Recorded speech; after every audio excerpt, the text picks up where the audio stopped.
Masamang balita mga boss! Tinalo ng Warriors ang Los Angeles Rockets. Walang Jimmy Butler pero walang problema para kay Steph mga boss. Nagtala si Steph ng isang tsamba na performance, 36 points, 7 rebound, 9 assists. Pero sa tingin ko, nagpatalo lang ang Los Angeles Rockets sa Warriors. Halata naman kasi na pinapalusot lang si Steph ng Rockets para matalo ang Rockets kasi nga magpapatalo ang Rockets.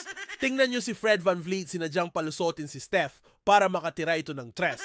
Mapagbigay din pala ng panalo itong Rockets. Parang Lakers din mga boss. Tapos dito sinadya ni Jabari Smith na maslide siya para merong space si Steph na maka-jump shot. Si Steph yung nakadaming puntos sa Warriors. Pero hindi naman siya yung dahilan kung bakit nanalo ang Warriors.